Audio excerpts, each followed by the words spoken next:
Hi అండి, welcome to లేకాస్ recipes. ఈరోజు మనం నోట్లో వేసుకుంటే వెన్నెలా కరిగిపోయే రవ్వ లడ్డుని ప్రిపేర్ చేసుకుందామండి. ఎప్పుడు ఒకే ప్రాసెస్లో కాకుండా ఇలా ఒకసారి ట్రై చేయండి.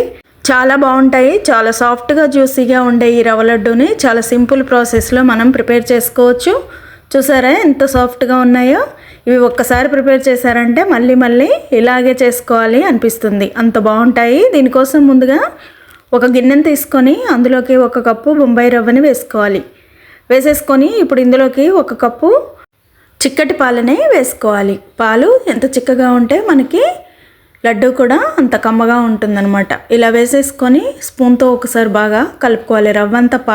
రవ్వ బాగా కలిసేలాగా ఇలా కలుపుకోవాలి.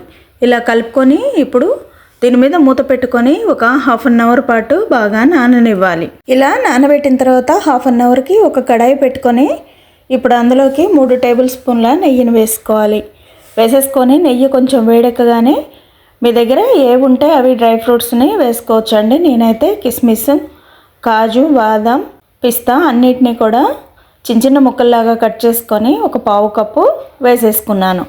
ఇప్పుడు వీటిని పూర్తిగా ఫ్లేమ్ని సిమ్లో పెట్టుకొని లైట్ బ్రౌన్ కలర్ వచ్చే వరకు ఫ్రై చేసుకోవాలి. మరి బాగా ఎక్కువ ఫ్రై చేయొద్దండి. లైట్ బ్రౌన్ కలర్ వస్తే మనం తినేటప్పుడు లడ్డూలో కమ్మగా ఉంటాయి. ఇప్పుడు ఇలా ఫ్రై చేసుకున్న వాటిని ఒక బౌల్లో వేసేసుకొని పక్కకు పెట్టుకొని మనం ముందుగా నానబెట్టుకున్న రవ్వ మిశ్రమాన్ని ఈ నెయ్యిలో వేసుకొని ఫ్లేమ్ని పూర్తిగా సిమ్లోనే పెట్టుకొని ఇప్పుడు నిదానంగా మీరు చూసే విధంగా కలుపుకుంటూ ఫ్రై చేసుకోవాలి.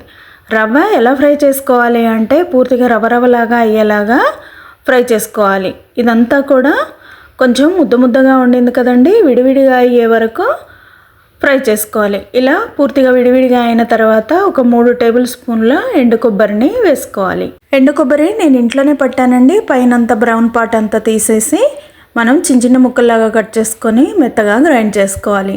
ఇలా గ్రైండ్ చేసుకున్న ఎండు కొబ్బరిని ఇప్పుడు 3 టేబుల్ స్పూన్లు వేసుకున్న తర్వాత పూర్తిగా సిమ్లోనే ఇదంతా కూడా బాగా ఫ్రై చేసుకోవాలి. మనకి ఇదంతా వేయించుకోవడానికి ఒక 20-25 మినిట్స్ పడుతుందండి.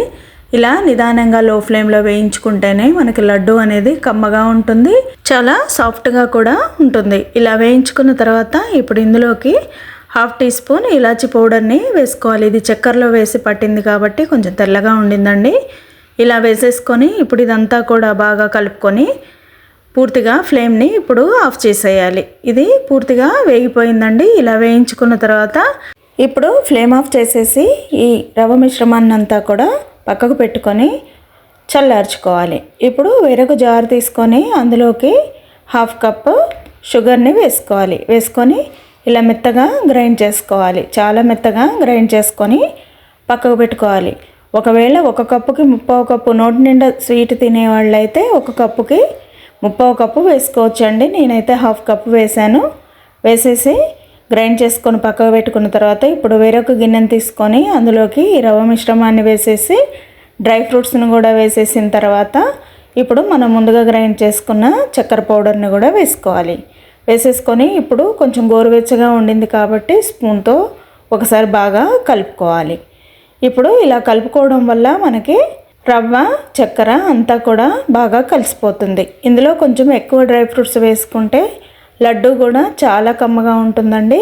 ఇలా బాగా కలుపుకున్న తర్వాత ఇప్పుడు చేత్తో మళ్ళీ ఒకసారి బాగా కలుపుకొని ఇప్పుడు పూర్తిగా రవ్వ అంతా కూడా సాఫ్ట్గా అయిపోతుంది. ఇలా సాఫ్ట్గా అయిపోయిన తర్వాత ఇప్పుడు ఇందులోంచి కొంచెం రవ్వను తీసుకుంటూ లడ్డుల్లాగా చుట్టుకోవాలి. నెయ్యి కొంచెం తక్కువగా వేసుకుంటాము అనుకునే వాళ్ళు 2 టేబుల్ స్పూన్స్ కానీ 1½ టేబుల్ స్పూన్ కానీ వేసుకొని రవ్వ అంతా కూడా మంచిగా వేయించుకుంటే సరిపోతుంది. ఇప్పుడు ఇలా తయారు చేసుకున్న లడ్డూల్ని ఒక ప్లేట్లోకి పెట్టుకొని మళ్ళీ కొంచెం క్వాంటిటీ తీసుకుంటూ రవ్వనంతా కూడా లడ్డూల్లాగా చుట్టుకోవాలి. చాలా సాఫ్ట్గా ఉంటాయండి. మనం తయారు చేసుకోవడం కూడా చాలా ఈజీ. ఇంట్లో ఏవైనా చిన్న అకేషన్స్ కానీ లేకపోతే పిల్లలు ఏదైనా స్వీట్ కావాలి అని అడిగినప్పుడు మనం చిటికలో ఈ రవ్వ లడ్డూని ఈజీగా చాలా క్విక్గా కూడా తయారు చేసి ఇవ్వచ్చు. చాలా సాఫ్ట్గా ఉంటుంది. ఒక్కసారి తిన్నారంటే మళ్ళీ ఇదే చేసుకోవాలి అనిపిస్తుంది, అంత బాగుంటాయి. మీరు ఒకసారి ట్రై చేయండి. నచ్చితే లైక్ చేసి ఫ్రెండ్స్కి, ఫ్యామిలీ మెంబర్స్కి షేర్ చేసి లేకాస్ రెసిపీ ఛానల్ని తప్పకుండా సబ్స్క్రైబ్ చేసుకోండి. Thank you.